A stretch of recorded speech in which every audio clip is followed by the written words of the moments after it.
most everybody has this insulin resistance problem that is called metabolic syndrome. But insulin's the bad guy no matter how you look at it. There is no weight gain without insulin. You gotta get the insulin down. Bottom line is, anything that gets the insulin down ultimately leads to weight loss. Welcome back to the Doctor's Pharmacy, Robert. It's so good to have you back. Oh, listen, you and I are like Thelma and Louise. Yeah. Are we going to drive off the cliff in a convertible? We're going to do our best.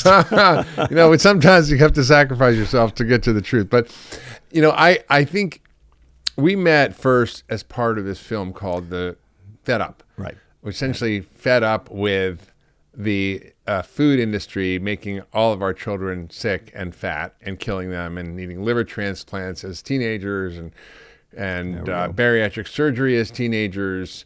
And this movie did quite well. And it was theatrical release. Yeah. You and I were the two talking heads, that sort of, but we didn't get to meet until the LA premiere. That's right. We met at the premiere, and it was, it was a really impactful movie for me because I realized, in that scene that I was working in the movie, where I was working with this family of 5 that lived in a trailer on food stamps and disability that had, the father was 42 and had dialysis from diabetes. The mother was 100 plus pounds overweight. The 16-year-old kid was almost diabetic with a body composition. We did DEXA scans of 50% fat, 50% at 6 years old.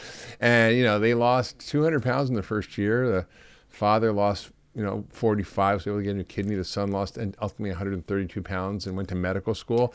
Amazing what good food will do. Well, it just taught me that, people don't know the impact of all the ultra processed food they're eating. They were trying to do the right things. And, it really sort of set me to understand that it's really not that hard if people understand the biology of how their body works. Well, the fact of the matter is they've been fed a myth.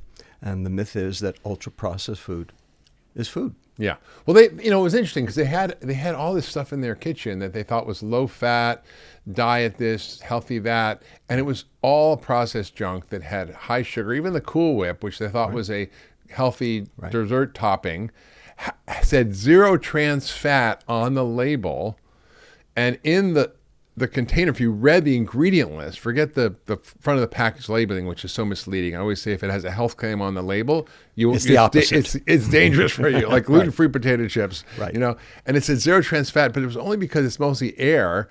And the FDA, through a loophole that the food industry forced them to do, because they basically have captured these agencies, said if it's less than 0.5 gram per serving of trans fat, you don't have to say trans fat. Exactly. But when you read the ingredients, it was high fructose corn syrup and partially hydrogenated soybean oil. Exactly. That was it. And I was like, whoa. So, it was so powerful. And it kind of made me realize that, we really have a problem of awareness and education and how our bodies work. And so your work's been so important because it unpacks the biology of how food interacts with our hormones, our gut microbiome, our immune system, our metabolism in ways that it's really information. So food is instructions. And there's a huge debate out there, which drives me crazy, which is this debate that I want to get into today around the idea of, is a calorie a calorie? Because this is what we've been taught. Right. And I'm just going to set this up and I'm going to let you roll. So I'm going to set this up and I'll let you roll because I know you can roll for hours. The whole debate is a calorie a calorie? And is weight loss just about eating less and exercising more, which has an implicit bias toward blaming the person for not exercising more and eating enough. So it blames the victim, in my view. Absolutely. It doesn't understand the real root causes. It's great for the food industry because it's like, it doesn't matter what calories you eat. It could be a Coca-Cola calorie or a Twinkie calorie, and it's the same as a broccoli calorie, as long as you don't go over your calorie count. And then there's the other extreme of the model, which is the carbohydrate insulin hypothesis, which essentially states that it's not what you eat, it's not how much you eat, it's what you eat, and that the quality of the calories matter, and that different macronutrients has different effects on your body, on your hormones, and your metabolism, and your gut microbiome, and your immune system, all of which impact your weight. And then there's other schools of thought around obesogens, which are environmental toxins that screw up your biochemistry and make you gain weight. And there's oxidative stress theories. So there's a lot of theories out there. There are. And nutrition is one of those really poor black sheep of the family in medicine where it doesn't get funding for real research. And we need to be studying these things. Right. But we do know enough, I think. And you and my friend David Ludwig have really helped us understand a lot about the role of sugar and fructose and how carbohydrates, refined carbohydrates, affect our metabolism. Right. So can you help us kind of navigate this whole story and tell us, lay out, the insulin hypothesis versus the energy balance hypothesis versus the obesogen hypothesis and how they all interconnect and are they all sort of right? They are all sort of right. They're all sort of right. And they're all sort of wrong. And they're all sort of wrong. So help us understand, whether we should be just do calorie counting or we should just be focusing on quality or we should be detoxing our bodies or we should be like, I don't know what. So tell us because we're all lost. The short answer is they're all right and they're all wrong altogether. Last month, a group of 4 authors, of which I was one. The first author is Jerry Heindel, who was the head of the environmental endocrine disruptors group at the National Institute of Environmental Health Sciences, and myself and Sarah Howard, who runs HEEDS, which is Healthy Environment Endocrine Disruptors, and also Barbara Corky, who is the named professor at Boston U, won the Banting Award for the American Diabetes Association. So not exactly lightweights. Yeah. We came out with a paper in International Journal of Obesity, which we're very proud of. Yeah. And it's called Obesogens, a Unifying Hypothesis for the Pathogenesis of Obesity. Now, how does this work? There are 4 prevailing models right now on weight gain and how it works. You've mentioned all 4, but let's put some meat on those bones. Energy balance, calories. You eat too much, you exercise too little. And there is absolutely no question that people who are obese have been shown to eat more and exercise less. Yeah. And I don't argue that. The question is that cause or effect? Right. Okay. Is it a causative phenomenon? Is it a resultative phenomenon? Or is it an epiphenomenon? Okay. And they can't tell us which. So keep that in mind. There's nobody in the energy balance model camp who can actually say that that's the reason for weight gain. All right? Could it be the cause? Could it be the result? So keep that in mind. Now, there is no question we are eating more as a society. Okay, 175 calories per day more for adult men, 335 calories per day more for adult women. 275 calories per day more for teen boys. Okay, everyone's eating more. And I want to make a point on this before you dive into that. Yes, we're eating more calories per person. But if you look at the data from 2000, and this is from the NHANES data, the National Health Nutrition Examination Survey, which is a national survey of tens and tens, 100,000 people. Right. And what they found was from 2000 until now, calorie counts have gone down as obesity rates have gone up, which is kind of a paradox that's hard to explain with the energy balance hypothesis. Right. Well, in fact, the food industry actually argues that sugar consumption's gone down as obesity rates have gone up in that same 20-year period. So they say, well, it can't be the calories and it can't be the sugar. Well, wait a second. It depends how you define sugar. There are a lot of if it's cane sugar, maybe, but that's because of other reasons. There are a lot of whys and wherefores to that. We'll get there. Now, all of that is true. In addition, people say, well, we're exercising less, and we are exercising less, except not in the last 20 years. In fact, the exercise rates have actually stabilized out. Yeah, it's crazy. I see like gyms on every corner, Orange Theory, Solid Core, all these businesses. But that doesn't really work. It's because you don't know what they're doing in those gyms. They're paying their money in for initiation, and then you don't know if they're actually being used. So gym memberships does not fair enough. But I know when I go in those places, it kicks my ass. Into energy expenditure. And remember, there are 3 kinds of energy expenditure. There's a resting energy expenditure, just living, which is 65% of energy burning.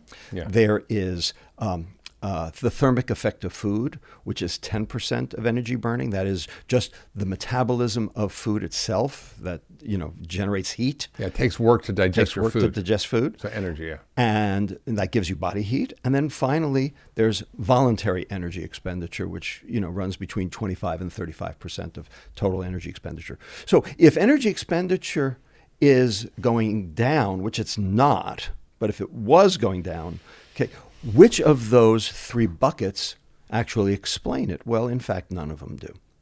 So there are a whole bunch of issues with regards the energy balance model to start with. Okay. In addition, it doesn't explain why when people lose weight, they plateau, because if they eat less and they lose weight, you'd expect them to continue to lose weight, but they don't. They plateau. And of course, that gets everybody crazy, and then they say, "Oh, I'm a failure," and then they go eat the Ben and Jerry's, and it's all over, and they've yo-yoed back up to where they belong in the first place, right? So, if energy balance were the only issue, okay, that phenomenon would not occur. So there are a whole bunch of things wrong with energy balance. In addition, energy balance does not explain why we have newborn obesity. Yeah, why little kids come out why obese, babies come out obese. Yeah, now, 4 separate studies, one in Israel, one in South Africa, one in Russia, one in the United States.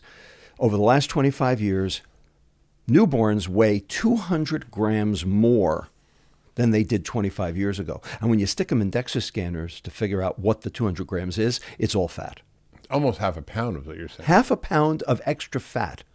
Wow. Before they even had a chance to eat mother's milk, never mind Ben and Jerry's. Right. Okay? So whatever phenomenon, whatever model you want to proffer to me about what the cause of obesity is, you have to explain that. Yeah. And you can't. Yeah. Not with the energy balance model. It's right. And it's, I think just to kind of double down on this, calories do matter, like obviously, but it's really about, the quality of those calories and people and what they do to your body. You always have this saying that a calorie burned is a calorie burned, but a calorie eaten is not a calorie eaten. I've heard you say that 100 times. And what that means is when you eat food, it interacts with your microbiome. It interacts with your immune system.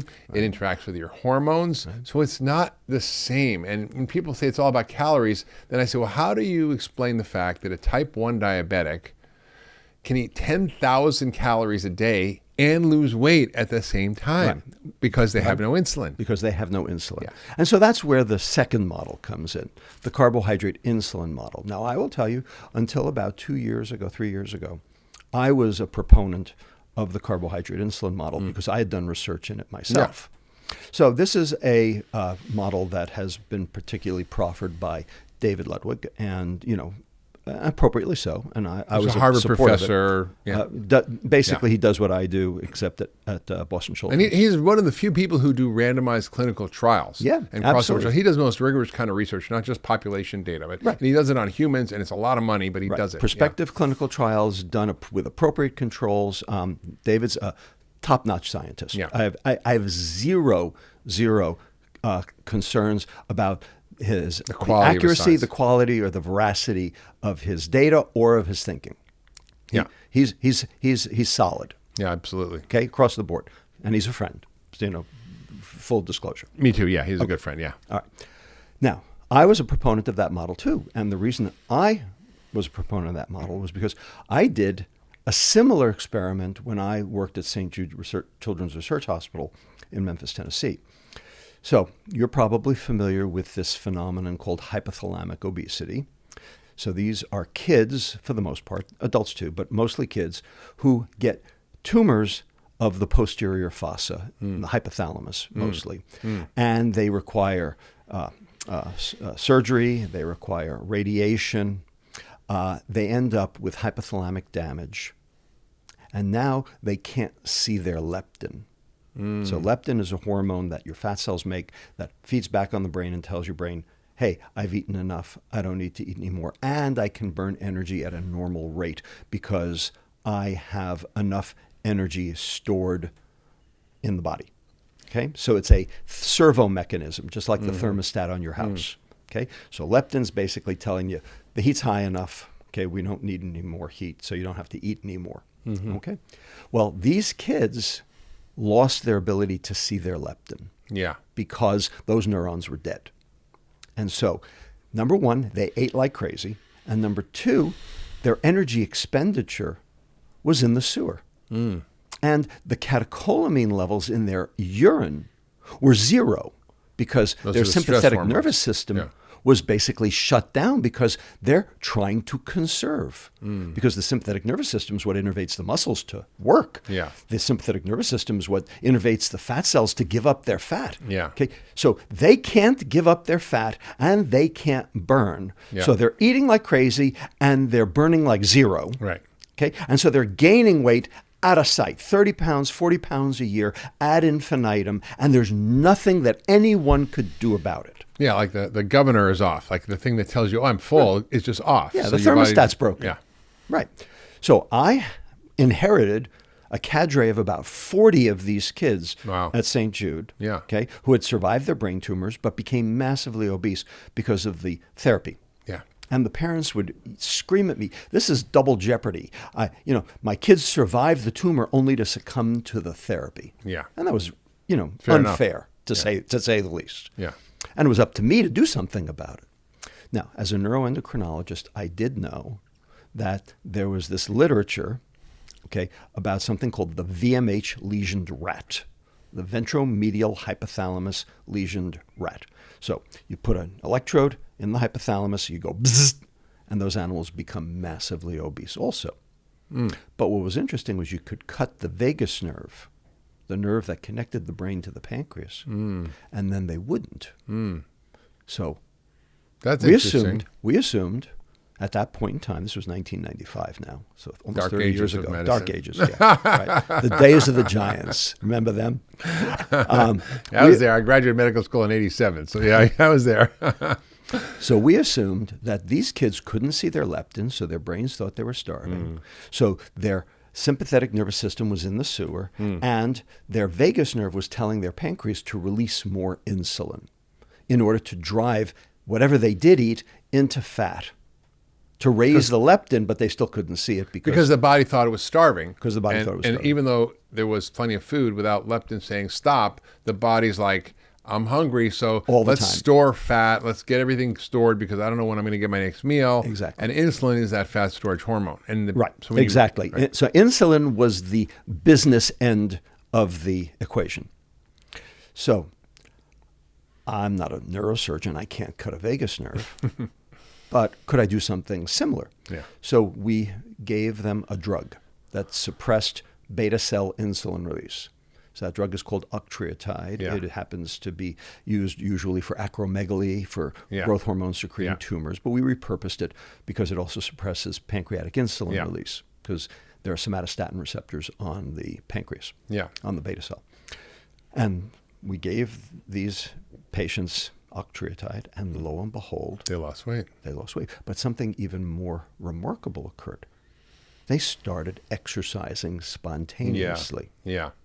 One kid became a competitive swimmer. 2 kids started lifting weights at home. 1 kid became the manager of his high school basketball team. These were kids who sat on the couch, ate Doritos, and slept. Okay, they had lost all touch with the world around them because they felt like crap. Awful. They felt like crap all the time.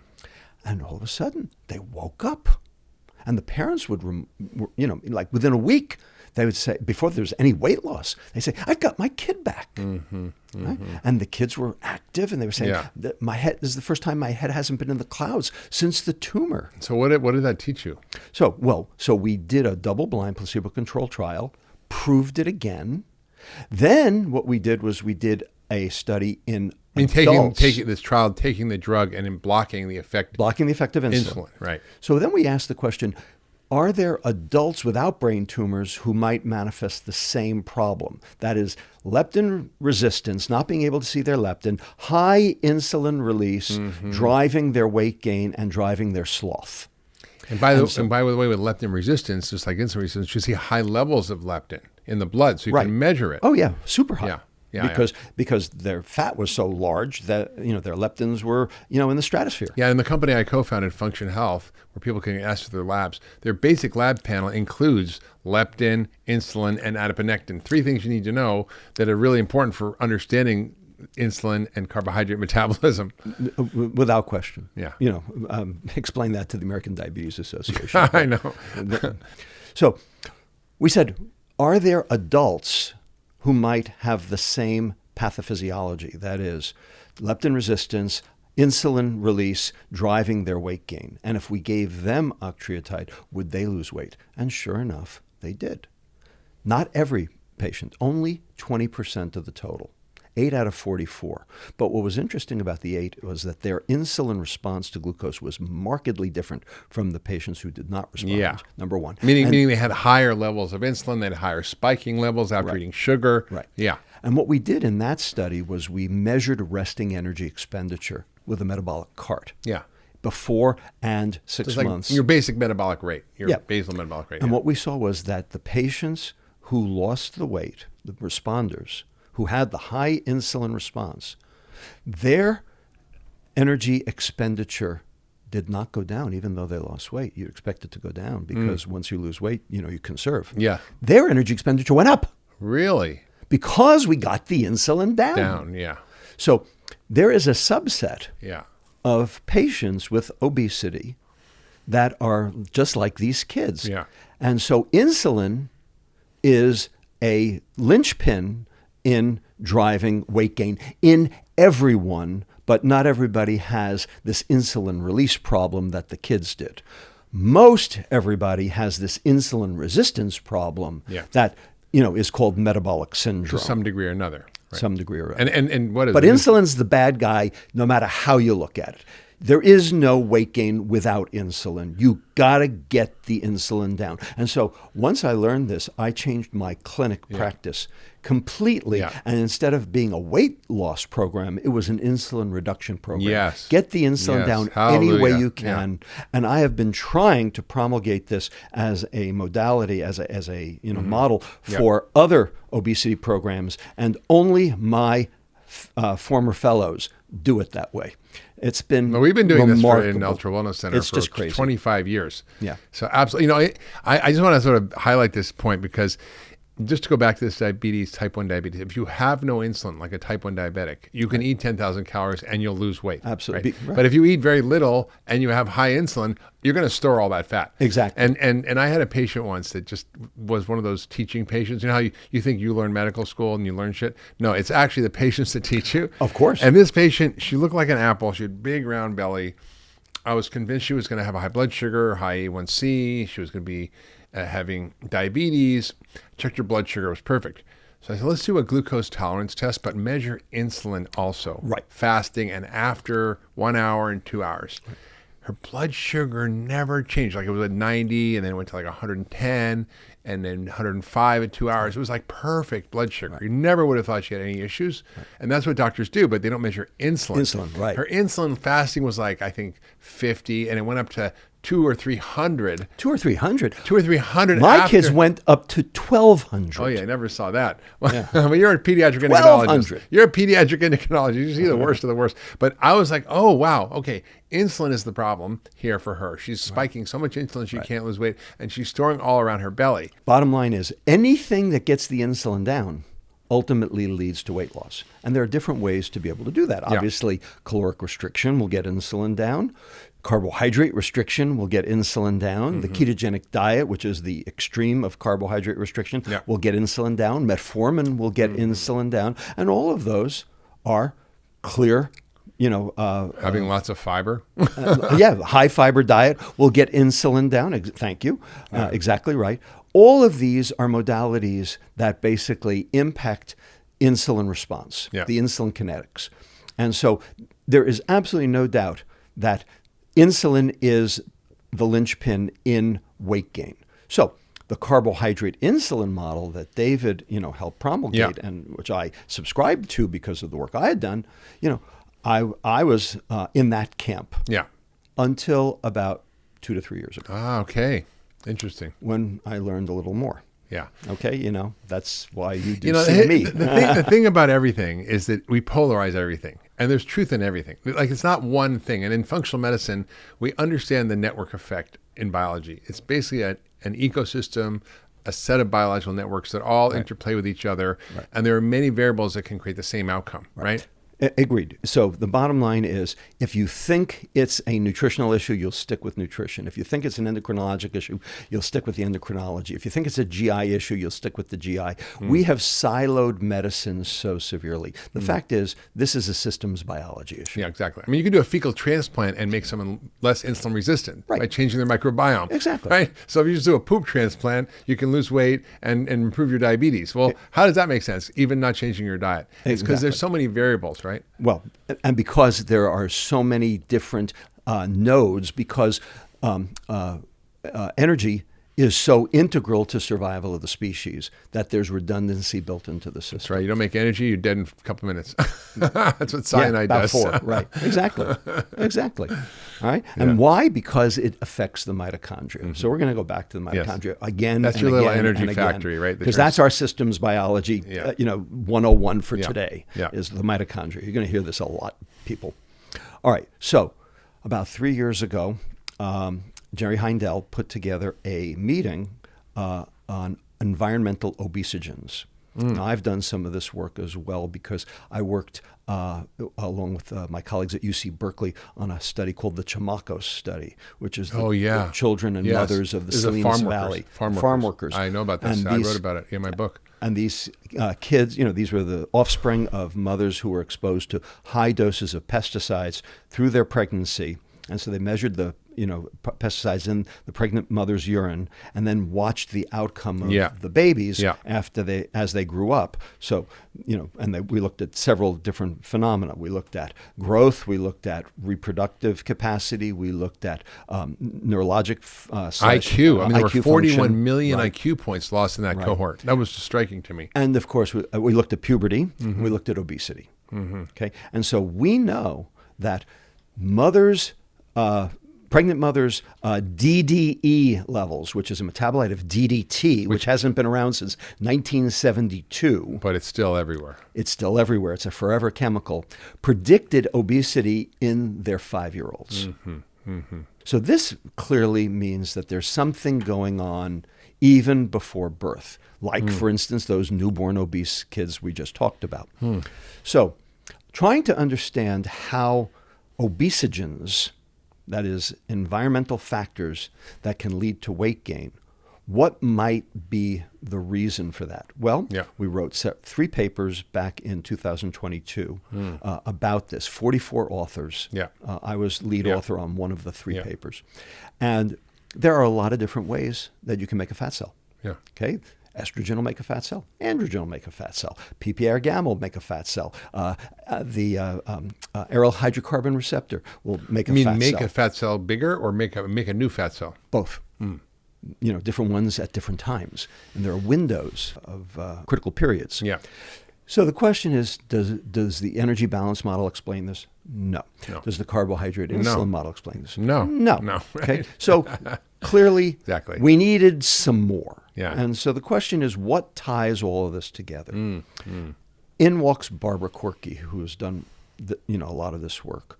And she had done work on reactive oxygen species, both in the dish and in the animal. And it turns out reactive oxygen species, which are, things you can't get away from. If you're alive, you've got ROSs, okay? Because mitochondria make ROSs. It's a part of normal biology. It's just when it's out of control, like anything, like your blood pressure, your blood sugar, or whatever. It's like normal, but you don't want it too much. ROSs change the phosphorylation status of the enzymes in the cell. In English, please. Every cell in its lifetime has to grow or burn. Make energy. Utilize energy. Okay, but not both. They do one or the other. And there's an energy metabolism pathway in every cell to teach that cell whether it's going to burn or grow. And there are 3 enzymes. One is PI3 kinase, phosphatidylinositol 3 kinase. This is the enzyme that Lou Cantley first at Harvard and then Cornell, found is basically predictive of cancer, right? Because what it does is it opens the spigot for glucose to enter the cell in high concentration.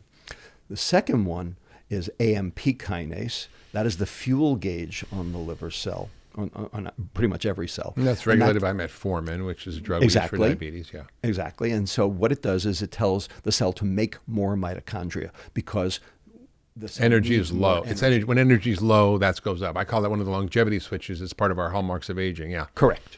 And then finally, the third enzyme is mTOR, mammalian target of rapamycin. That's a kinase also. All three of these are kinases. Again, I call that one of the longevity switches, which makes protein and is good, but it can also be overdone. Well, it tells the cell to divide. Yeah. Okay, it's the division signal. So if you're dividing, you're growing.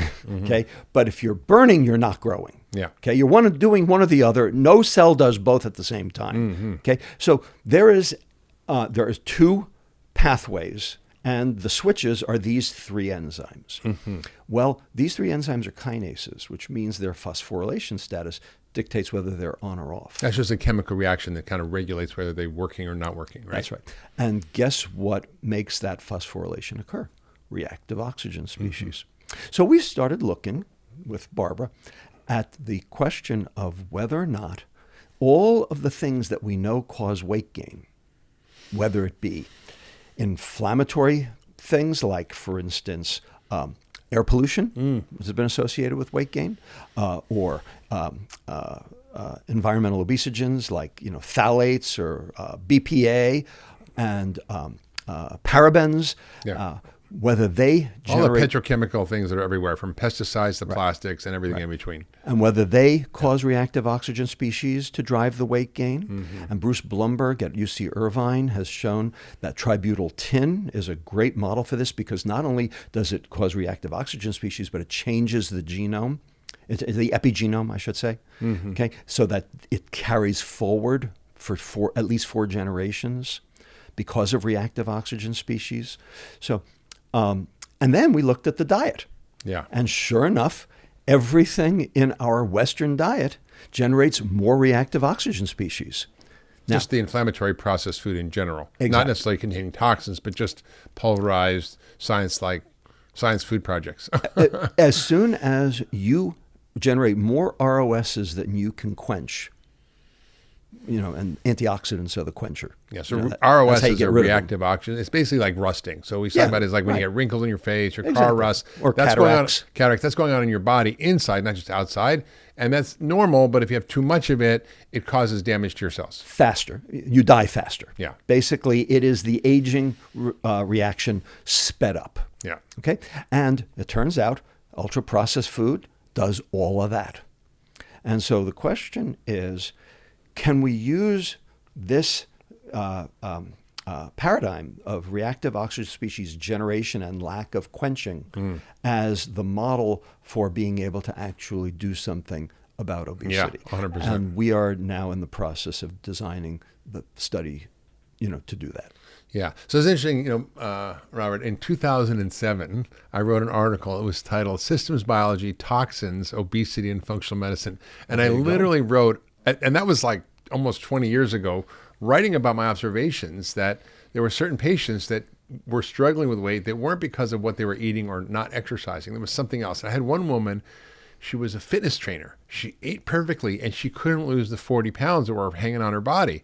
I'm like, geez, I don't know, but I think there's some data that shows that environmental toxins may be an issue. Why don't we check what we can check?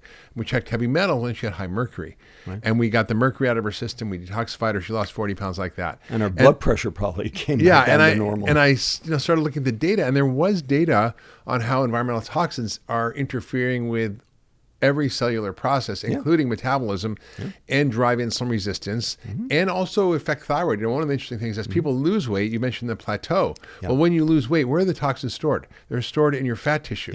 So they get released, and then they start to interrupt your metabolism. So they interrupt the conversion of T4 to T3, which is the active thyroid hormone, which is your metabolic rate. Right. So it's sort of, the science then was in its infancy, but I saw it, and I actually had a chapter in my book in 2005 called Love Your Liver and Ultrametabolism to kind of help people understand that detoxification and getting rid of these chemicals from their environment and lifestyle and also from their bodies by a scientific detoxification approach really works. Right. So there are a whole bunch of different things that we are exposed to that affect different aspects of our energy burning pathway. The one that we are now most interested in and most concerned about is the mitochondria, because after all, that's where ATP generation occurs. That's where your metabolism is, essentially, is in your mitochondria, right? Right. So we can talk about environmental obesogens, we can talk about food, or we can talk about stress. Yeah. And it turns out stress does it too. Yeah, for sure. So pretty much everything that drives weight gain, and drives these chronic metabolic diseases, can be basically bundled into one of these four, one of these three bins. Yeah.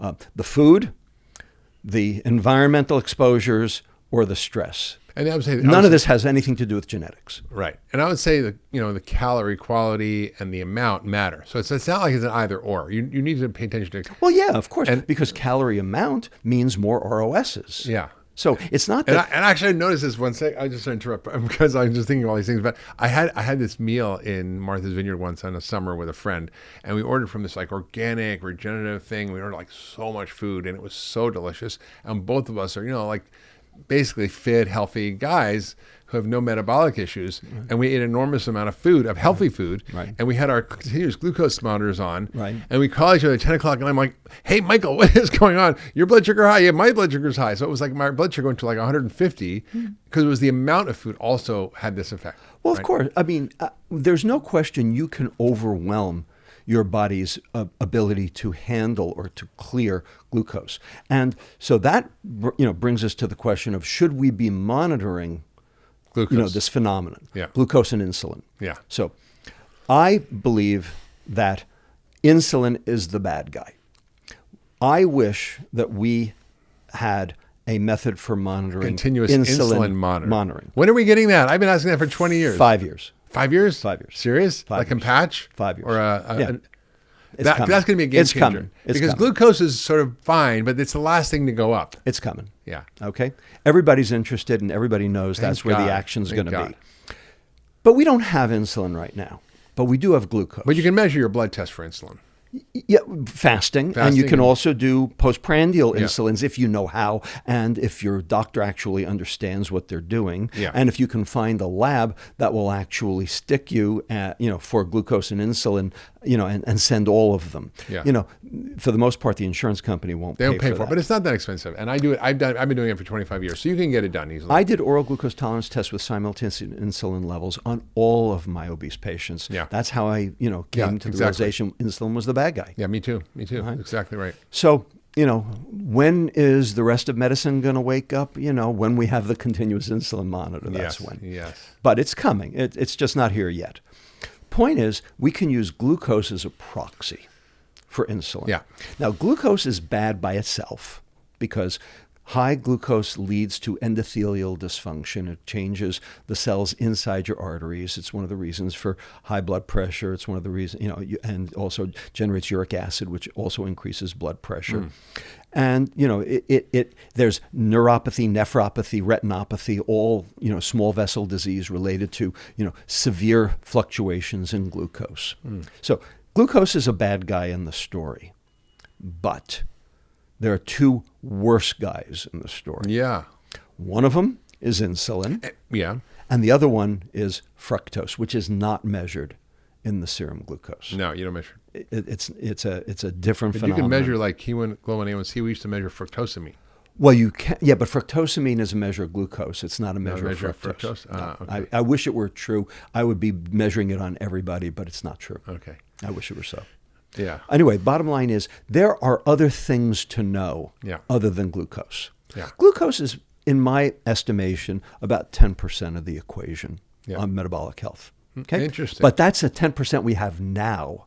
And we can glean the information on both insulin release, which is its own problem phenomenon, and insulin resistance, which is its own problem phenomenon and be able to figure out which is which, and then be able to address our therapies to the appropriate pathology by understanding what's going on with glucose.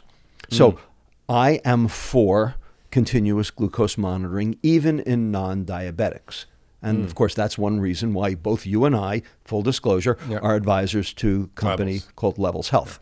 And that's exactly what they do. And I have to say that we have data that shows that exercise affects that glucose response, that we have data that shows sleep affects that glucose response in non-diabetics, in normal weight people. And we also have data that shows that if you know your glucose, you lose weight. Yeah. It's a feedback mechanism. It is. It's like electric shock. I'm like, oh, my blood sugar is high when I ate that, whatever, cookie. I'm not going to eat that again. So there's data to be had that we can access today. Is it perfect? No, of course not. Do we need more information? Absolutely.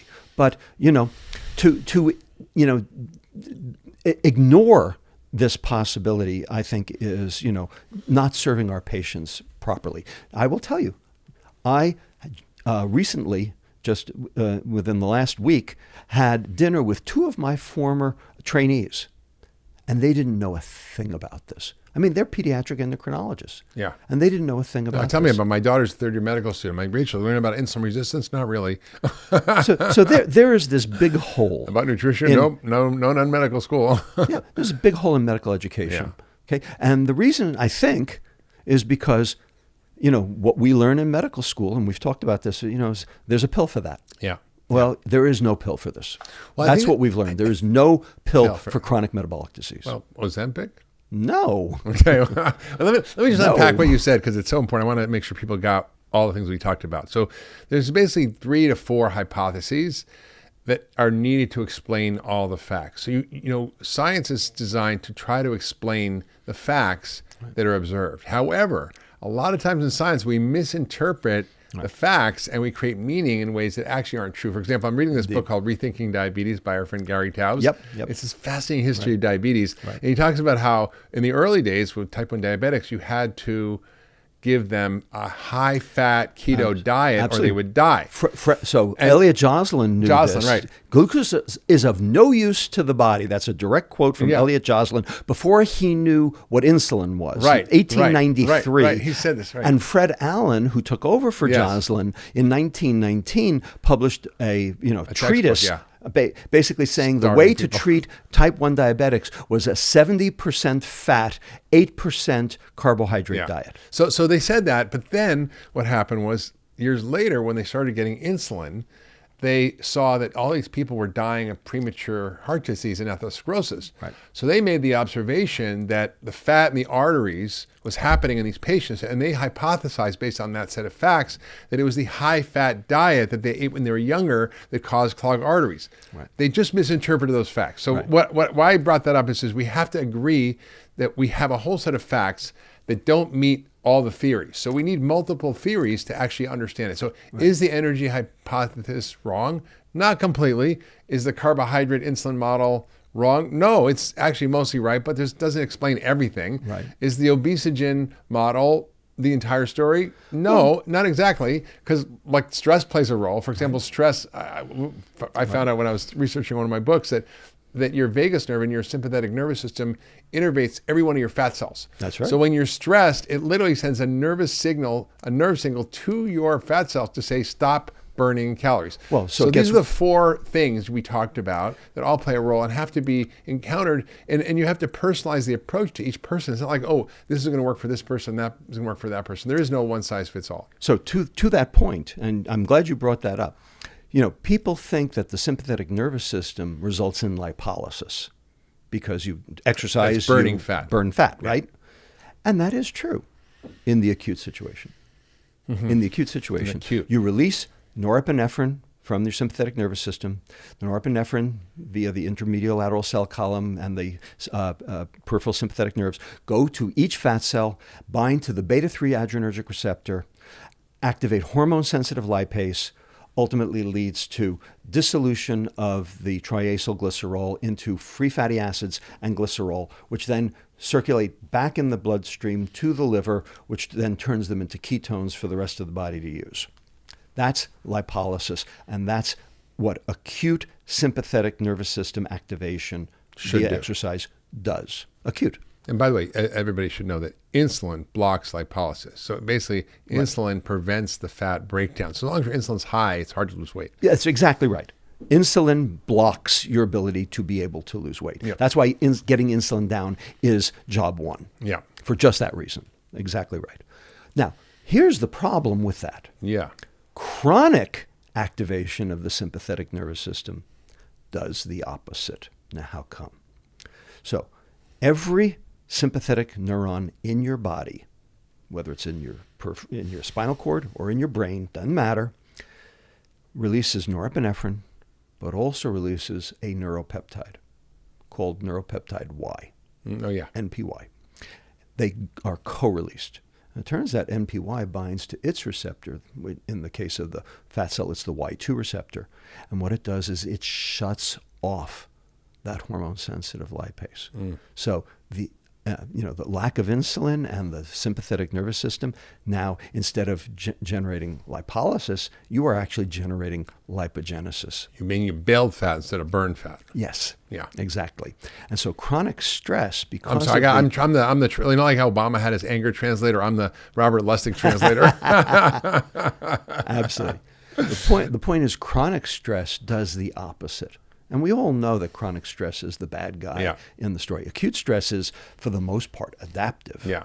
But chronic stress is clearly maladaptive. And it's not just because when you're stressed, you eat that pint of Ben & Jerry's. It's another mechanism. Right. It's another mechanism. It just if you eat that pint of Ben & Jerry's on top of it, it makes it even worse. But it's Well, the pint of Ben & Jerry's is because of what's happening at the amygdala, in the brain, at the fear center of the brain.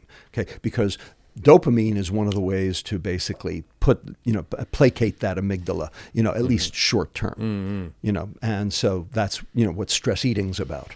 And I'm a card carrying member of the stress eating club. Yeah, me too. Until I did the research and understood it better, and now I'm a whole lot, more appropriate. I know. Last night I was really tired. I had a very stressful weekend.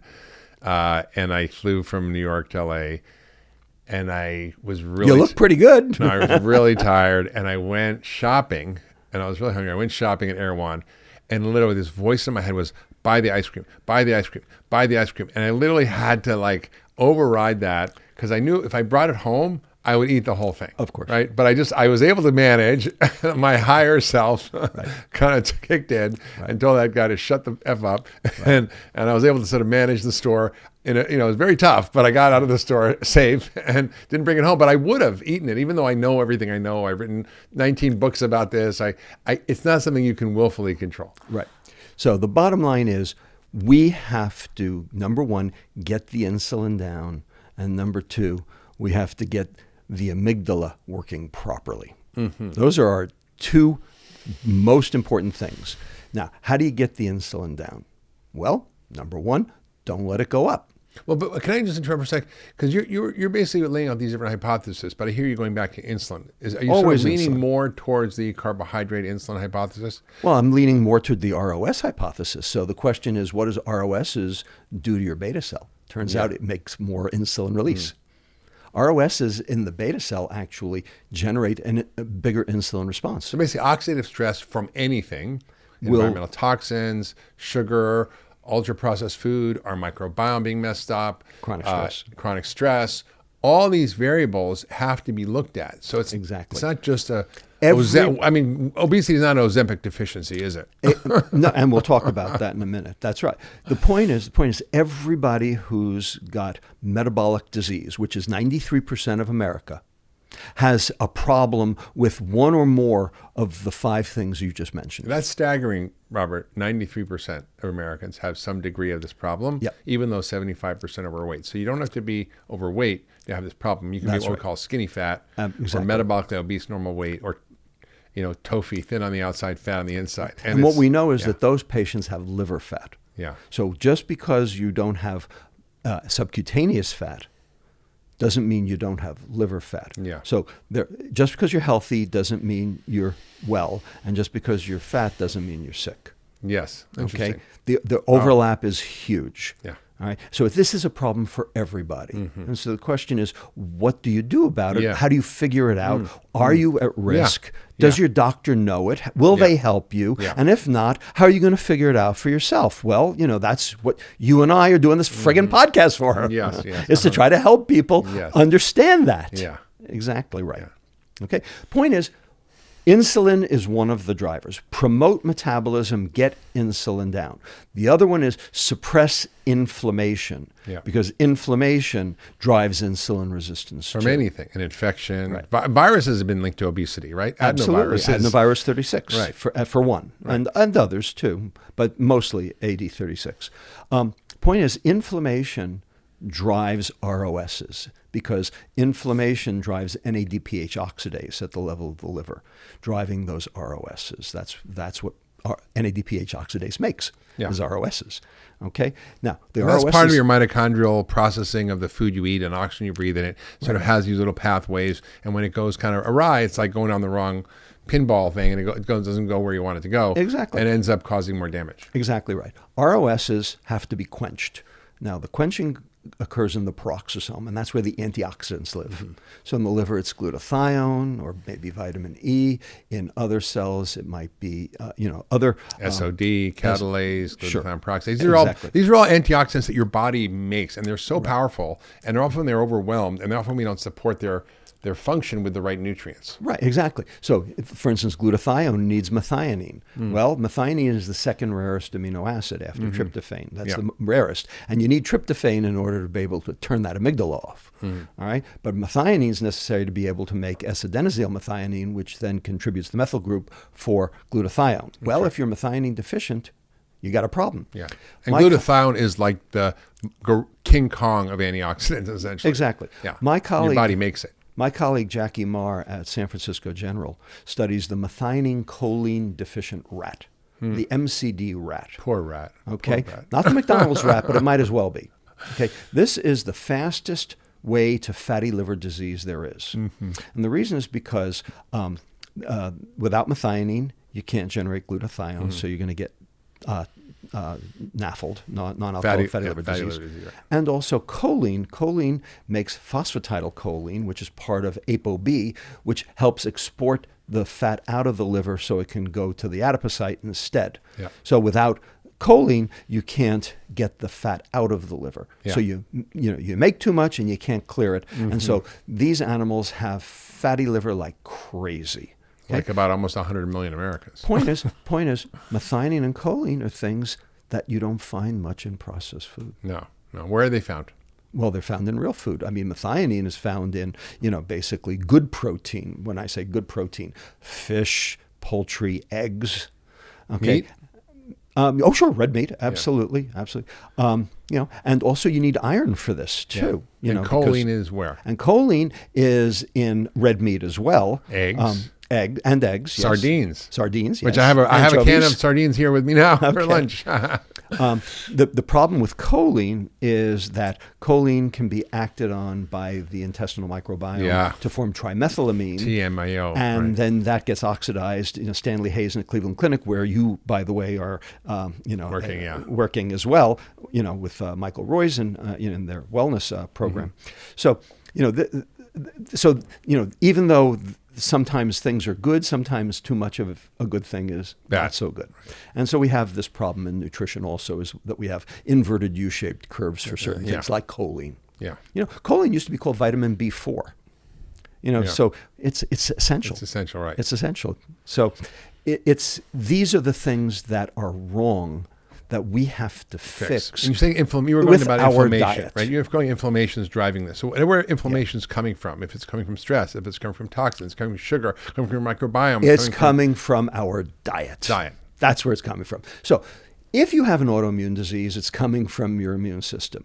But if you don't have an autoimmune disease, which is 90% of us, 10% do, but 90% of us don't, okay, it's coming from your gut. Now, your gut is a sewer. What's the definition of a sewer? A pipe with you-know-what in it. Yes. Okay? That's what The gut is. It's a sewer. Well, all that junk in there is bad for you. You don't want it in your bloodstream. It stays in your gut. So there are 3 barriers in your intestine to keep the junk out of your blood. The first is the physical barrier, the mucin layer. That's mucus. Right. Yeah. And it lines the intestinal epithelium all the way through. Yeah. The second is the biochemical barrier, which is the zonulins, the tight junctions that hold the intestinal epithelial cells together.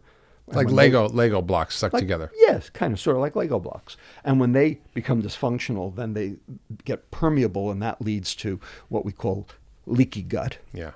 And the third is the immunologic barrier. And those are called Th17 cells, and they make a cytokine called IL-17. So those are white blood cells, and they're making inflammatory compounds, right? Exactly, to get rid of foreign invaders. Yeah.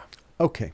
So 3 It's like the front line barriers. of the military on the front lines, right? Yeah. Well, you've got the guys at the front, the pawns, then you got the knights, and then you got the bishops, all right, before you get to the king, right? I mean, you have all of these things, in defense of your bloodstream. Mm-hmm.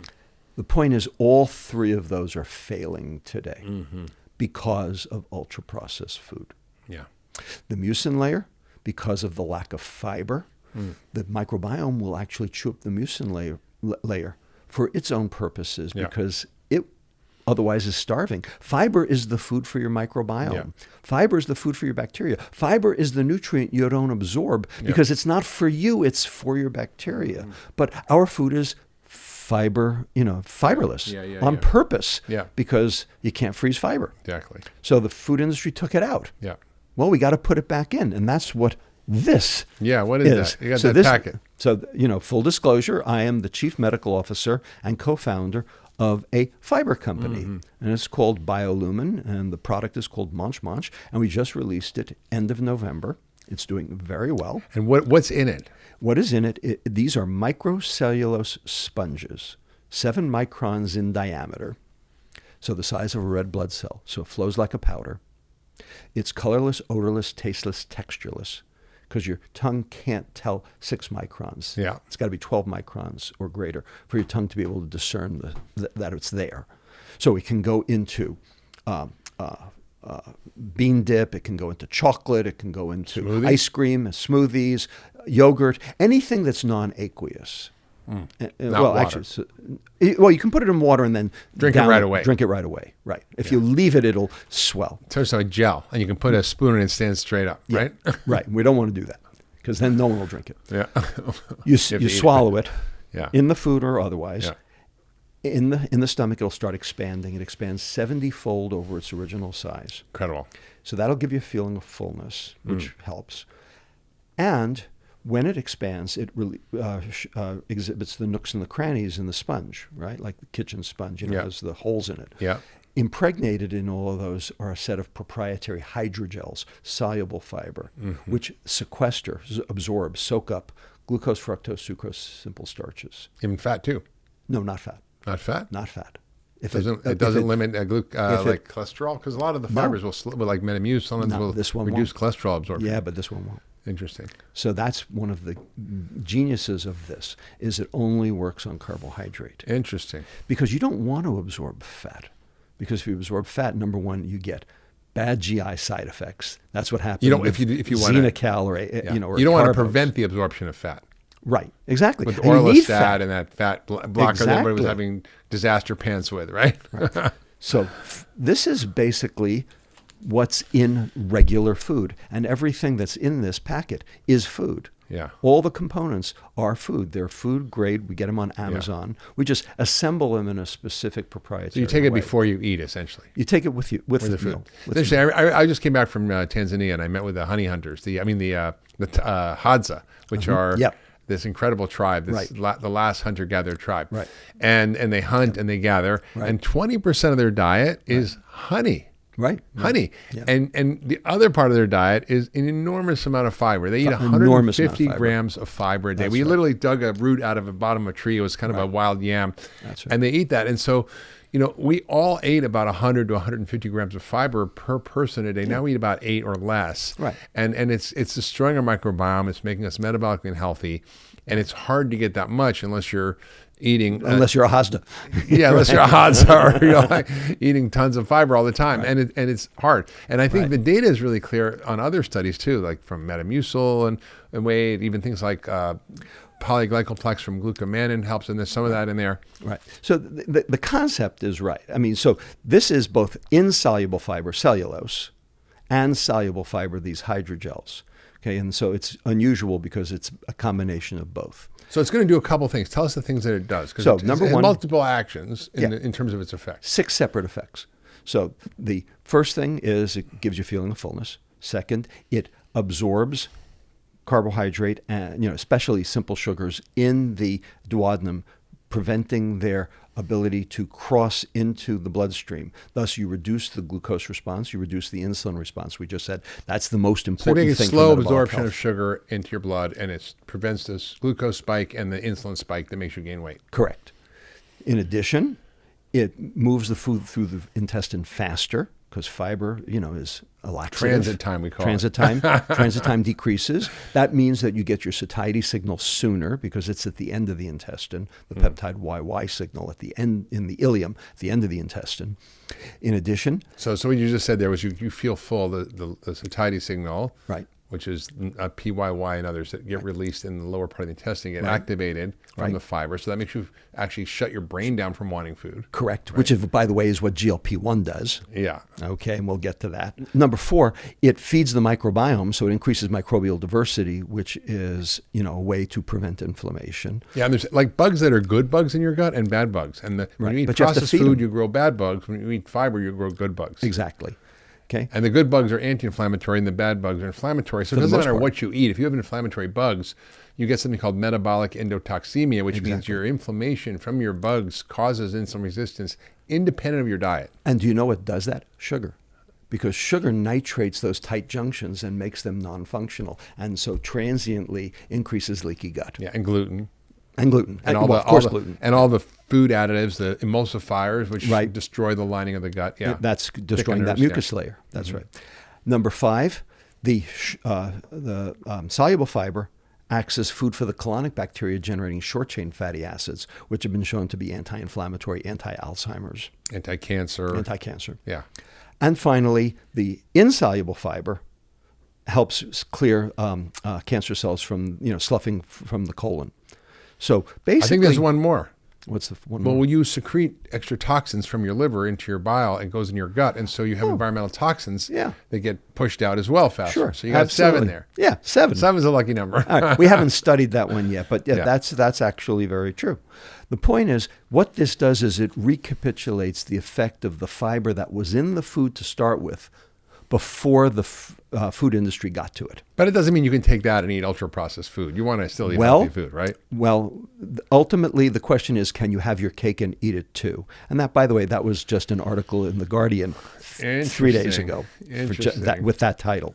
I'm not proposing we abandon trying to fix ultra-processed So I just food. have one of those before my pint of Ben & Jerry's, or what? We need all the tools we can I get. bet that's what people are thinking. Well, we need all the tools we can get. Yeah. Okay. There are sugar addicts out there who, no matter what information we give them, they're going to continue, hitting the sodas, hitting the Ben & Jerry's, and we have to provide them with methods for dealing with their problem as well. Yeah. Think of it this way.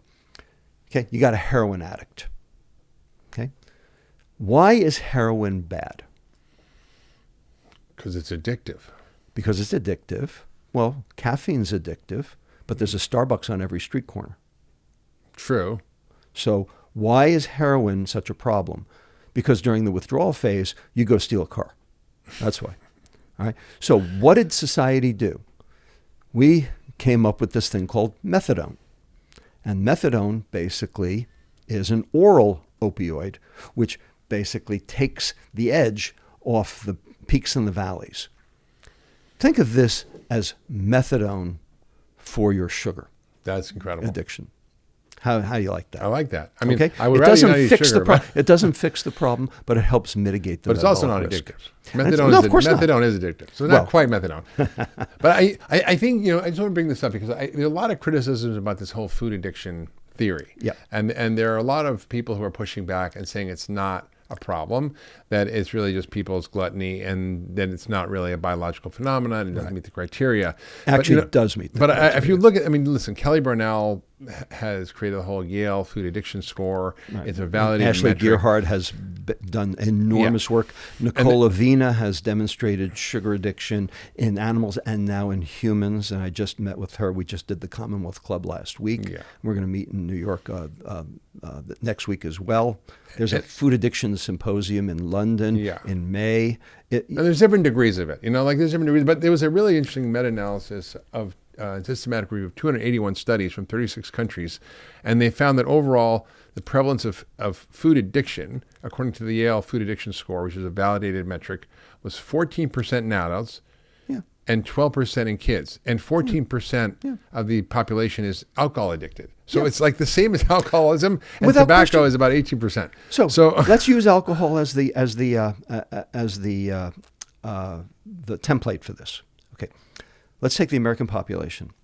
40% of Americans are teetotalers, never touch the stuff. 40% are social drinkers. Mm-hmm. Pick up a beer, put it down. I'm in that category. Yeah. 10% are binge drinkers, and 10% are chronic alcoholics. Yeah. Okay? So, even though alcohol is available everywhere, 80% of the population does not seem to have a problem. Yeah. But 20% do. Right. And the question is, what are you going to do for that 20%? And why do they have it? Well, it turns out they're probably the same people. Yeah. So the idea that there's no sugar addiction doesn't make sense. Just because not everyone's addicted doesn't mean it doesn't exist. Right. In fact, sugar and alcohol are metabolized virtually identically. Mm. The fructose molecule and the ethanol molecule basically do the exact same thing at the level of the mitochondria. Yeah. So it shouldn't be surprising that children who don't drink alcohol have the same diseases as alcoholics, type 2 diabetes and fatty liver disease, even without alcohol, because they have a substitute. Yeah. They have sugar. Yeah, it's really interesting. I mean, I think the food addiction thing is fascinating because even, there's people say, where are the randomized controlled trials? Well, David Ludwig did one where he basically it was fascinating study, I call it the milkshake study. Yep, I know. You know about this study. Yes, basically took a group of overweight guys, and he gave them on different times different milkshakes, but they were identical in terms of calories, carb, fiber, but they were different protein, fat. Right. And the speed of the absorption of the sugar was the only difference. So one had a rapidly spiking sugar, and the other one didn't. Right. And they measured their brain MRIs, and they measured their blood chemistries. Right. And even though they were identical in calories, the group that had, and they tasted the same. The group didn't know which one they were eating. Right. The ones that had the high spiking sugar carbohydrate had higher levels of insulin, higher levels of glucose, higher triglycerides, more inflammation, and higher cortisol, higher adrenaline, and their brains in the area of addiction, the nucleus accumbens, lit up like a Christmas tree. Exactly. And that's the same area that lights up with heroin and cocaine. And I think anything that makes that nucleus accumbens activate in the extreme is addictive. And now we know there's genetics that play a role, right? So I don't know if you do this, but we haven't found the genetic locus yet for alcohol or for nicotine or for sugar. Well, we may not know exactly, but we do know that there's difference in dopamine receptors. So we can measure genes for dopamine receptors, and dopamine is the receptor that feels pleasure. Right. So in these people with dopamine receptor problems, they end up needing more stimulation to feel the same goodness. Because the dopamine receptor has been downregulated. Right. It's the law of diminishing returns, basically. Well, it's both, right. It's ligands downregulate. Well, there's habituation, but there's genetics also, right? So So the TACA1 allele of the dopamine receptor, so it's in about 20% of people. Okay, turns out they make 30% fewer dopamine receptors on their neurons. Yeah. They gain more weight. And those are the people more likely to be addicted or gain weight or have sugar addiction. So you're right. It's not people, sugar addiction. Well, not everybody's alcohol addicted. Not everybody's sugar addicted. But it's a thing, and it's as big a thing as alcoholism. And it's causing societal devolution, okay, in the same way alcohol did. And so then the question is, all right, if you know that something is both toxic and addictive, like cocaine, heroin, nicotine, alcohol, you have societal interventions that deal with it. We call it public health. Yeah. What do we have for sugar? Nada. Not here. I mean, I just came back from Chile and Argentina. Yeah, and they right. have incredible laws that have really radically changed their food consumption patterns and to reduce the amount of refined sugars and carbohydrates and junk food, because they put black box warnings on the front of the package. They have eliminated advertising. They got rid of Tony the Tiger. They have no junk food in schools. So there's a lot of ways that we actually can fix this in policy. You're working on policy. I'm working on policy stuff. So we have to get this done. Right. So to that point, we've got standards for sugar in California down to 5% of calories in schools. It's called SB 348, and my nonprofit Eat Real, which you're very familiar with. Yeah, I help support. And my CEO Nora Latore is, a force of nature. She's amazing. She is, Okay, worked with Nancy Skinner of the California legislature to push this through, and we're trying to make this national. And just today, the White House announced that Eat Real is now one of its model programs for dealing with childhood obesity going into 2025. We are going to be taking 1 billion meals in schools and making them low sugar and zero processed That's food. God's work. I mean, because our kids are our future, and we poison our kids. I mean, we're 40% plus overweight. 25% are obese. We have decreased performance in school, decreased job performance, decreased earning capacity, shorter life expectancy. 13 years if you're obese as a kid. I mean, it's really a big deal. It is. Well, so let's the audience understand how this occurred, because ultimately, when you drive into a ditch, you have to know how you drove in order to be able to back out. Okay, you can't just hit the accelerator and expect to be able to come out the other side of the ditch. Okay, you have to back yourself out. So you have to know how you drove in. Why did this happen? So when you and I were kids, and we're about the same age, okay, we had school, and we had cafeterias, and we had lunch ladies. I don't know. My mom always made my lunch. Okay, all right. Well, my mom made me tuna fish sandwich every day, and I could kill her to this day. They didn't have school food when I was in kids. I don't remember that. Well, they had the blue hairs with the hairnets and the lunch ladies. Okay, in 1971, the Department of Education passed an ordinance, administrative law called Resolution 242, which basically said that all cafeterias in the United States in public schools had to make book. That is, they could not lose money for the school. They had to basically fend for themselves with their own budget. Now, that sent every food services director in every school in America running for cover. What are we going to do? How are we going to solve this? Because the biggest issue was the personnel and the infrastructure, keeping it running to be able to make school food. So in walks Aramark and Cisco and Guggenheim and McDonald's and Pizza Hut and says, hey, we'll do it for you. We'll provide every kid with an, air quote, nutritious, unair quote, meal every single day, and you won't have to do anything. We'll take care of it. And most importantly, because we'll take care of it, you can take your infrastructure, you can take your food preparation facilities, get rid of the kitchens. And get rid of the kitchen and turn it into classrooms. And that was the goal. That was the plan. Deep fryer and a microwave, and you're fine. Right. And the point is that once you take the equipment out, now you're hostage to the food industry for the rest of your life.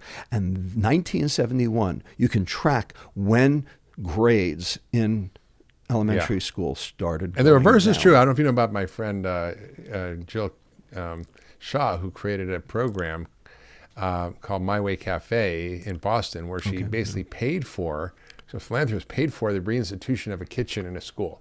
Showed how powerful it was. Got the entire Boston City schools to do it. And now the entire inner city Boston schools all have kitchens. The menus have all been designed by top chefs. The food's delicious. The kid eat it. They don't throw it out. It meets the school budget guidelines, the federal guidelines for school lunches. And everybody's winning. And they're not getting food shipped in across state lines and in packages with plastic with who knows what kind of toxins that infiltrating the food, in addition to the junk that's in the food that's heated up in microwaves and deep fryers. The point is, there are a lot of business models that work. So Eat Real is dedicated to finding the business model that would work within any district. So, for instance, we started out in Contra Costa County, right across from San Francisco. An enterprising food services director, wonderful guy, Dominic Mackey. He purchased a dilapidated factory, repurposed it into a food preparation facility for the entire district, 27 schools, 27,000 kids. They made 27,000 lunches per day. And because they were buying at scale, they could buy cheaper and they could control what was in the food. Yeah. And so they could get rid of, get this, 10 pounds of sugar per kid per year. They got rid of 100,000 pounds of sugar in the first year. We have now gotten rid of 5 million pounds of sugar from kids' diets. Yeah, that was some great visual that Jamie Oliver did in a TED Talk where he took a bathtub full of sugar, and that's a school bus full and that's of sugar. What an average kid eats in a year, right? Yeah. Right. The point is, Dominic was able to actually save money because they could buy at scale. Yeah. And so they made it in the one central facility and then shipped it out to the 27 schools each day. Yeah. And so every kid got a real nutritious meal, a hot food meal, where we could control what was actually in it. And you saw performance get better. Everything got better. Attendance got better. Right. Behavior issues got better. Exactly. Weight got better. Another example, and this was not our example, this was in Israel. Yeah. 15 years ago, the Ramallah school district, in the West Bank, had a 27% graduation rate. 27%. That's not good. And if you don't graduate, what happens to you? There's a likelihood you're going to marginalize, terrorist, whatever. Not good. And the Israeli government did not know what to do with this. A entrepreneur who's done very well in the tech industry, Yossi Vardi, went to Netanyahu, said, "Give me the Ramallah school district. I will take care of it." And they were only too happy to divest themselves of it. Yeah. And Vardi did one thing. Change the food. He fed them. Yeah. He didn't even change the food. He fed them. That's so right. And they went from a 27% graduation rate to a 95% graduation rate in 2 years. Yeah. No, I've seen this. I just came back from Kenya, and I went to this school called Little Lions, where it's in the worst slum, Kibera slum in Kenya. It's the worst slum in Africa. Wow. I went and visited there, walked around. It was incredible. People live on $3 a day. There's garbage everywhere. I mean, it's awful. And this friend of mine started this whole school, and his main thing was feed these kids 3 meals a day, real food. Right. And these kids are thriving. They're performing academically. They're going to be doctors now and getting out of their poverty. Why are we surprised? Yeah, it's not surprising. Your brain needs nutrients. Well, let's back up a little. Not just glucose. It needs fatty acids. It needs protein. Yeah, it needs food. It needs anthocyanins. It needs selenium. It needs zinc. It needs omega-3s. Where are you going to get them except your food? So I want to back up, because this clearly we need to fix our school system. We need to fix schools. Eat Real is an amazing nonprofit. I encourage people to check it out. Right. I'm a huge fan of it. I'm a friend and a supporter of the whole program, and Jordan Schlane and Nora and you. So it's great. Thank you. But I want to back up, because we spent a lot of the conversation talking about these 4 different, not opposing, but different models of thinking about the causation of obesity. And if we're going to address this obesity epidemic, I mean, we can all take Ozempic and spend $5 trillion a year and bankrupt the country and cause all these side effects and bowel obstruction and so forth. Right. Or we can really address the cause. Exactly. And so you talked about the energy balance hypothesis, which is essentially is calories in, calories out. The carbohydrate insulin hypothesis, which is eat too much sugar and carbs causes too much insulin, which makes you gain weight and prevent fat loss and dysregulates your brain. Yep. You talked about environmental toxins or obesogens that disrupt things in many ways, by destroying our mitochondria, by screwing up our microbiome, by causing inflammation, by causing oxidative stress, by trimming our thyroid function, by so many different mechanisms, which I actually outlined in that paper. I should send it to you. You'll love it. It's like 20 years old, but I saw it coming. And then lastly, this whole redox hypothesis, which is all these things also cause too much oxidative stress. Right. So for the average person listening, they're like, well, that's cool, interesting science, but like, what the heck do I do? Right. So let's take the rest of the time to break down what are the action steps to address these things? And how do we create an integrated model? And what is the average person going to do who is struggling with weight gain, who's struggling trying to lose weight, who's trying to understand all this conflicting biology, who's hearing one Instagram influencer saying, this is garbage, another one saying this is garbage, no, this is true, no, that's true, eat this, be a carnivore, be a vegan, don't eat fat, eat carbs, don't eat carbs. It's like you're going to go crazy. It's a mess. So it's a mess. It is. It's a total mess. So help us from a scientific perspective. How do we break down the action steps for the average person listening who wants to understand how do we take these scientific advances, which are really remarkable in our understanding of obesity and metabolism, and turn those into action steps that people can do to help their lives get better and lose weight? So I'm on record. You can't fix healthcare until you fix health. Mm-hmm. You can't fix health until you fix diet. Mm-hmm. And you can't fix diet until you know what the hell is wrong. Mm-hmm. And for the last 50 years, we've been barking up the completely wrong tree. Mm-hmm. We've been working on, the idea that fat was the bad guy. Yeah. Fat ain't the bad guy. Yeah. Okay? Now, what is the bad guy? Well, it's a bunch of things, basically anything that makes ROSs. All right, well, what makes the most ROSs? Mm-hmm. Okay? Turns out trans fats make the most ROSs. Yeah. Shortening. But we now know that, and it's basically been banned from the American diet finally. You know why they call it shortening, right? No. It shortens your life. Oh, yeah. Fair enough. But no, this is like Indeed. Crisco, right? Back in the day. But Indeed. but it's been regulated as non-GRAS, which means generally now not recognized as safe. Correct. However, it's still in the food. Yes, so you it can is. go to the grocery store. It should not be there. It was almost 10 years ago, and you can still find that crap everywhere. You are exactly right. And for the exact reason you said, because they round down. Yeah. So read the label, in other words. Scott Grundy years ago showed that 2 grams of trans fat per day is enough to lead to diabetes and cardiovascular disease. 2 grams per day. Okay.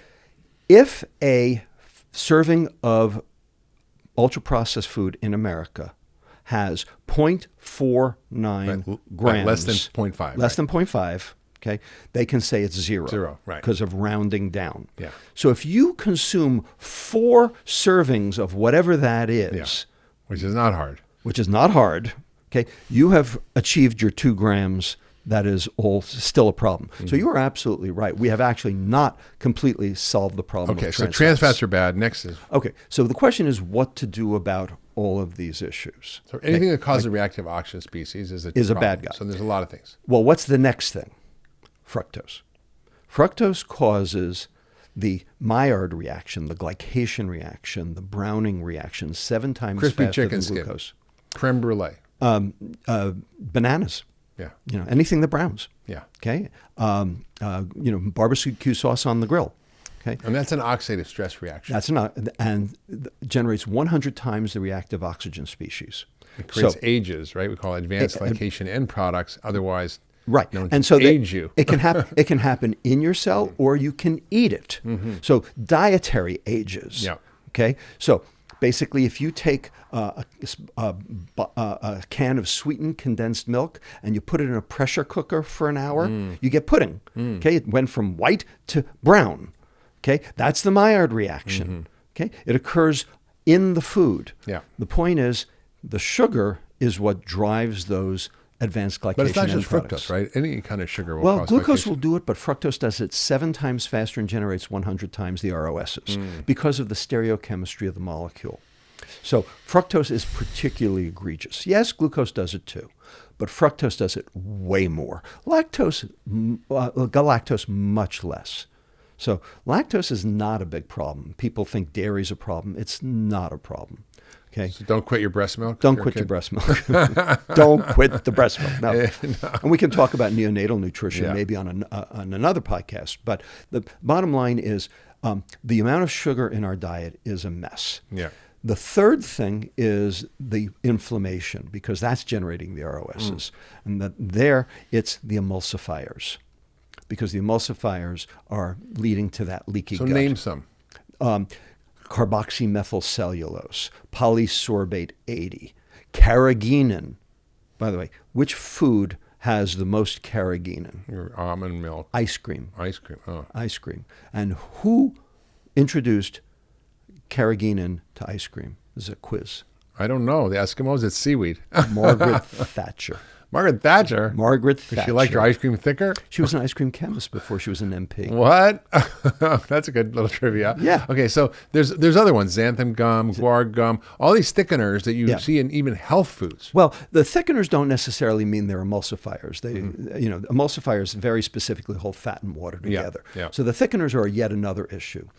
And they've been linked to autoimmune disease. Absolutely. Because they cause leaky gut. No question. Okay. Another thing that's a big problem is monoglycidyl acids. Okay, 3-NCPD. It's a compound called E471. But you don't see it on the label of a food. No, you do see it. It just doesn't call. They don't call it E471. Monoglycidyl esters. Okay, so those are a problem as well. So bottom line is, here's what we need to do. And the food itself is inflammatory, right? So if you're eating trans fat, if you're eating sugar, if you're eating ultra-processed food, just by nature, it's inflammatory. Exactly. Through a whole series of mechanisms. So we have to promote metabolism. Best way, get rid of the sugar. And we have and to you say suppress sugar, you also mean flour. You also mean anything that refined carbohydrate refined and sugar. Right, carbohydrates. Okay? And we have to suppress inflammation. And how do we do that? Increase the fiber, get rid of the emulsifiers, increase the omega-3s. Okay, so get rid of the sugar, increase the fiber, increase the omega-3s, and decrease the emulsifiers. All right. What food looks like that? Sardines? Eat the bones? I don't know. Well, real food. Real food, right. Real food. I mean, fish in particular, yes. I mean, I am a big proponent of fish because they got omega-3s. But remember, it's not the fish that make the omega-3s. The fish eat the omega-3s. The algae make the omega-3s. The fish eat the algae. We eat the fish. That's why small fish have more omega-3s than large fish. Herring, sardines, large fish eat the anchovies, small mackerel, fish. Right, exactly. So how do we do that? So in 2020, I was contacted by a company. But I noticed you didn't say reduce calories. No, nothing about calories. You didn't say it's not about calories. Okay. Not about calories. In 2020, I was contacted by a company in the Middle East called Kuwaiti Danish Dairy. And they recognized that they wanted to be part of the solution, not part of the problem. Mm-hmm. Kuwait has an 18% diabetes rate and an 80% obesity rate. Yeah, it's about 10% here, so it's almost double. It's 11.4 right now. Okay, geez, I can't keep track. I know. Every day, it keeps going up. They wanted to become a metabolically health company, and they wanted to lead the way. And they're a privately held company, so they could take the long view. They didn't have Wall Street quarterly reports to have to deal with. So their business model was make better food and make it at a price point that they could still make a profit. Mm-hmm. That was what they wanted to do. So they contacted me to convene a scientific advisory team to help them re-engineer their entire food portfolio, 180 items. That's amazing. And so do you know Tim Harlan, who is the head of culinary medicine at George Washington University? Rachel Gao, who ran the omega-3 for ADD trial at the NIH. Andreas Kornstadt, who is a computer scientist out of Stanford, and Wolfram Alderson, who's been in the food business longer than all of us. Started the first farmers market in Los Angeles back in 1979. Okay, we convened the scientific advisory team to basically deconstruct the entire portfolio of this company to determine what were they doing, what ingredients were they using, did they actually meet criteria for healthfulness or not, were the vendors actually telling them the truth about what was in the things that they were selling them, okay, and what could we do about the production and the packaging in order to actually improve the healthfulness of the food. And we came up with 3 precepts. Yeah. And these are the precepts of metabolic health. I love them. And we call it the Metabolic Matrix. I love this. Yeah. Here we go. Protect the liver. Yeah. Feed the gut. Support the brain. Any food that does all 3 of those is healthy, irrespective of it's processed or ultra-processed. Any food that does none of the 3 is poison. So feed the gut, support your liver, help the brain. Protect the liver, support the brain. Yeah. Okay. Those are the 3 precepts. And you can actually determine. How do you do that? How do you do that? Yeah. Well, it's easy when you know what each of the ingredients do within the body. So you have to understand metabolic health to be able to do that. So nutrition does not answer those questions. So there's this thing called food science, there's this thing called nutrition, there's this thing called metabolic health. They are not the same. Food science is what happens to food between the ground and the mouth. In a laboratory. In the laboratory. Not when you buy an apple in the grocery store. There's no food science there. Nutrition is what happens to food between the mouth and the cell. Yeah. Metabolic health is what happens inside the cell. Yeah. But all of these metabolic diseases are all happening inside the cell. So nutrition is only valuable as it informs metabolic health. Food science is only valuable as it informs metabolic health. But they are 1 or 2 steps divorced from metabolic health. So if you use metabolic health as the North Star, as the watchword, as the goal, and the World Economic Forum has endorsed this. They came out with a white paper called The True Purpose of Nutrition. Yeah. And the World Business Council for Sustainable Development is coming on board with that as well. Okay. If you use metabolic health as the North Star and gear your food reengineering efforts to that concept of protect the liver, feed the gut, support the brain, you can actually make healthy food. Yeah. Even if it's ultra processed. Yeah. And that's what we have done in Kuwait. And they have turned 10% of their portfolio over in the last 2 years. That's amazing. Based on these So if you're not precepts. eating Kuwaiti Danish food, what do you eat? All right. Well, we need to impress upon the food industry here in America to do the same thing. To do the same 100%. thing. It is a uphill battle, to say the least. I love this because everybody's looking for solutions. So this is really a This well is a thought solution. out solution. Yeah. I am an advisor to the scientific advisor to the Innovation Institute for Food and Health at UC Davis, who is, has lines to all of the food industry at different levels, startups and CPG companies. And the goal is to get companies to understand what it is that they are doing, basically ditching the idea of nutrition and focusing on metabolic health instead. Yeah. Example, Unilever and Danone in the last 2 years reduced their their sugar footprint, both of the companies, by 14%. Now, you think that's good or bad? I don't know. 14%. I think it sounds good, but there's a catch. Well, I mean, it's better than not. Yeah. But 14%.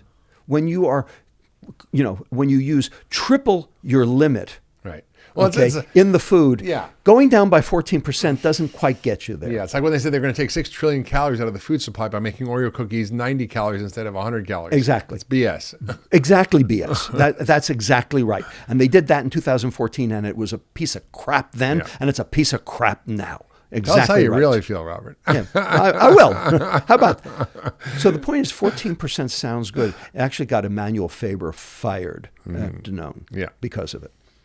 At KDD, at this Kuwaiti Danish Dairy, we have reduced the sugar footprint of that company by 78%. That's amazing. 78%. So again, what do people without eat changing taste? What do people eat for lunch? So those things like, this all sounds great, Mark. Okay. This all sounds great, Dr. Ludwig. But what the F do I eat for lunch? All right. So so obviously the easy answer is real food. Yeah. So what's real food? Food that came out of the ground or animals that ate what came out of the ground. Yeah. That's real food. All right. I make it simple. I say, eat the food that God made, leave the food that man made. Right? Yeah, right. I mean, if you think if you think Cheetos is food, I mean, you're sunk. Right. It's just that simple. Yeah. So we have to redefine for the population. What is food? What is food? Right. Okay. So what is food? What is the definition of food, Mark? It's something that provides nutrition to the cells. No, that's not the dictionary definition of It's something you eat? Food. I don't know. Substrate. I should know. I read a book about that. Yes, you should. Substrate that contributes to either growth or burning of an organism. Yeah. Growth or burning. Yeah. Okay. Remember, we said at the beginning. Yeah. Every cell has to grow at one point in its life. Every cell has to burn at one point in its life, but it can't do both at the same time. Yeah. Okay. Burning or growing. Okay. So, does ultra-processed food contribute to burning? Well, sugar inhibits 3 mitochondrial enzymes. We named them before. Yeah. Sugar actually inhibits burning. Okay. And 73% of the items in the grocery store are, overdosed with sugar. Mm-hmm. Does sugar contribute to growth? Does ultra-processed food contribute to growth? Yeah, kind of. Makes you grow. No. My colleague, Dr. Frant Monsenigo Ornan, who's the head of nutrition at Hebrew University, Jerusalem, has looked at this question. It actually inhibits trabecular bone growth, cortical bone growth, skeletal bone growth, cancellous bone growth. But it makes belly growth bigger. It hijacks growth. Yeah. Actually drives Hijacks cancer growth. formation. Yeah. Okay. Point is, it does not contribute to growth. Yeah. So if a food stuff, if a compound that passes your lips does not contribute to growth and does not contribute to burning, is it a food? Yeah. No. Yeah. Well, if it's not a food, what is it? It's a food-like substance. Poison. Poison. Right. Right. Yeah. And so we have to start redefining what we It's need. true. Yeah. So you are big in food as medicine. Yeah. Okay. Dari Mosafarian, big in food as medicine. I am here to say food can be medicine. Or it can be poison. Can also be poison. Yeah. And when we I start wrote an article called differentiating "Food is those Healer, two, Food is Slayer." It's like the both, right? as soon as we start teaching the public the difference, that's when things will start changing. But not until. So education has to come first. Now, can we provide the public with tools to help them? My colleagues working with KDD, we have developed a tool that everyone right now online can use. This minute, you can look it up. It's called Perfect, Perfakt, not perfect, Perfect. Yeah. And you can find it at http://perfect.co. And what it is it's a recommendation engine with a set of filters that will filter your grocery store, not any grocery store, your grocery store, to basically only show you the things that are metabolically healthy for you. So if you have a gluten problem, it will only show you the gluten-free stuff. Yeah. If you have a metabolic syndrome problem, it will show you all the things that don't have refined carbohydrate or sugar or trans fats, etc. Yeah. If you have a problem with oxalate, it will show you the low oxalate items. If you have a problem with... So it helps you navigate this confusing landscape of nutrition and figure out what's going to be good or bad for you. Because as soon as you walk in the store, you're sunk. Yeah. Because all of those nutrition facts labels are staring you in the face.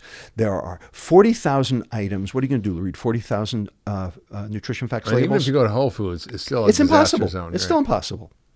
Yeah. Point is, this does it for you. Yeah. Okay, and it does it based on what you want it to look for, not what they want you to look for. So everyone can use this, and there are 4 filters right now. There is a Metabolic Matrix filter that does protect the liver, feed the gut, to support the brain. There's a Robert Lustig filter that is no added sugar, no artificial sweeteners. Okay, there is a Nova filter. Our colleague Carlos Montero. So basically takes all the Nova Class 4 items off. Which That's is 80% of the store. Food, right. Yeah. Right. Okay. So it's a you guide can for do that people now. to shop, and it's really helpful. And where can they find that? Perfect.co. It's free. Okay, spell it again. Perfakt. Okay, we're going to put that in the show notes, and we're also going to put the link to Levels because people want to know their blood sugar. It's levels.link/Hyman if you want to get access to the special offer to sign up to get your own blood sugar looked at, because that's really important to track things that are going on. So you know actually what's happening with your own biology. Exactly. And you have this whole framework of the metabolic matrix: feed the gut, protect the liver, support the brain, which you've written a lot about. And we're going to link to all your articles, all your TED Talks, all your videos, and your books, which are incredible. And I think people need to take a look at them. I read most of them. Fat Chance was the one I read through all the way through. Hacking the American Mind and Metabolical. I want to say metabiological, but like diabolical. But it is. Yeah, and so your work is so important. I feel like we literally just scratched the surface. Oh yeah, we just started. I mean, this has been a phenomenal conversation and a frustrating conversation because everything I want to spend an hour or two just talking about that. And I got to have you back because we just touched on things like artificial sweeteners. We touched on some of these high-level concepts about toxins.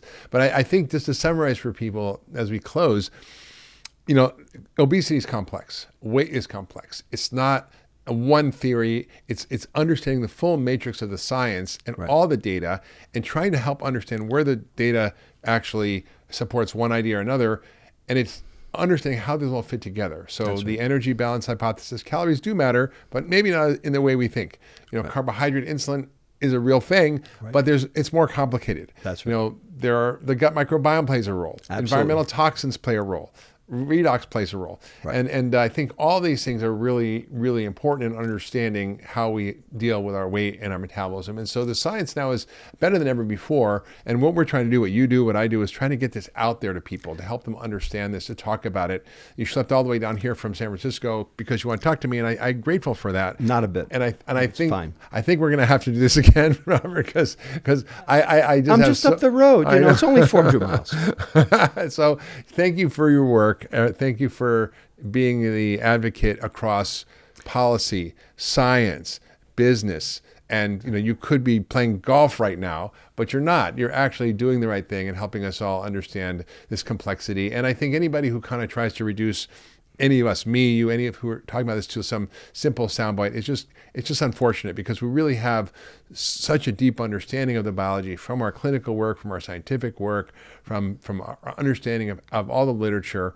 And we put it together in a way that I think is the right way. And I think all the things you came to are the things that I've been thinking about for decades, and it all makes sense, right? Right, absolutely. And the point is, thank you for, acknowledging my work, but, vice versa. I mean, look, we are, I hate to say it, but, we're two very lonely warriors, I mean, there are people coming on board.